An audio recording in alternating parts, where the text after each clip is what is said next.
میرے بھائیوں، کافروں کی چلت پھرت، ان کی شان و شوکت، ان کا اٹھنا بیٹھنا، ان کی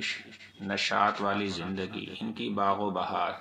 یہ سب چیزیں ایسی ہیں انہیں دیکھ کر ایک مومن کبھی دھوکے میں نہیں پڑتا۔ یہ چند دن کی بہار ہے، چند دن کا نشاط ہے، ایک نشہ ہے جو بہت جلد اتر جانے والا ہے، موت پر سب کا اتر جاتا ہے۔ اللہ تبارک و تعالیٰ فرماتے ہیں لا یغرنک تقلب الذین کفروا فی البلاد۔ اے نبی کریم صلی اللہ علیہ وسلم، آپ کو ان کافروں کا چلنا پھرنا، ان کی چلت پھرت آپ کو دھوکے میں نہ ڈالے۔ لا یغرنک تقلب الذین کفروا فی البلاد، شہروں کے اندر متاع قلیل، یہ تھوڑا سا فائدہ اٹھانا ہے۔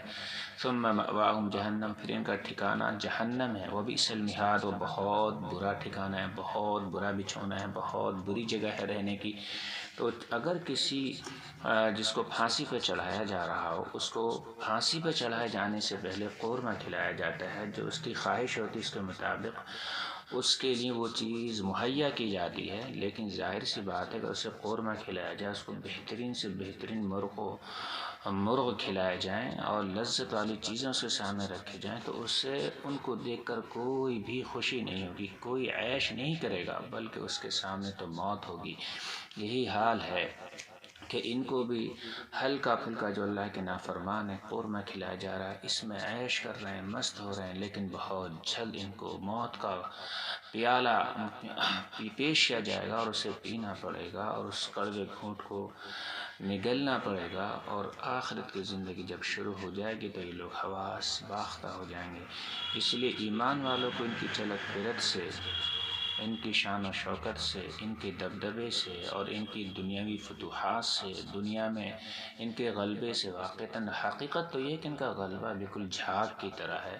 کہ بہت جلد جھاگ ختم ہو جاتے ہیں سمندر سے۔ باطل بھی ایسا ہی ہوتا ہے کہ سر اٹھاتا ہے، ایسا لگتا ہے کہ پوری دنیا پہ چھا جائے گا، لیکن جب اللہ کا حکم ہوتا ہے تو حق غالب آ جاتا ہے، باطل مٹ جاتا ہے۔ اس لیے ایمان والوں کو ایسی چیزوں کو دیکھ کر کبھی بھی مایوس ہونا نہیں چاہیے، بلکہ اللہ کے اوپر اور مضبوط یقین ہونا چاہیے، اللہ کی طرف اور مزید لو لگانی چاہیے، اللہ کی توحید کا ڈنکا بجانا چاہیے، اللہ کے کلمے کو اور لے کر آگے بڑھنا چاہیے، اور نمازوں کی طرف توجہ کرنی چاہیے، اللہ کے قرب کی طرف ہمیں آنا چاہیے، اللہ سے محبت ہمیں ہونی چاہیے۔ فاذکرونی اذکرکم، اللہ کا کتنا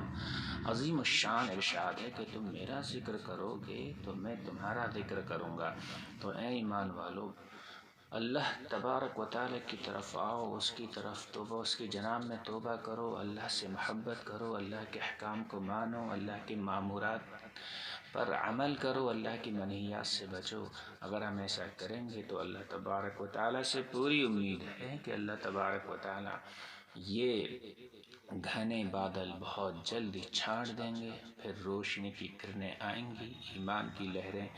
ہمارے سامنے جگ ظاہر ہو کر سامنے آئیں گی، اور ہدایت کی ہوائیں چلیں گی۔ شرط یہ ہے کہ ہم اللہ کی طرف پلٹیں تو اللہ کی مدد ہماری طرف پلٹے گی۔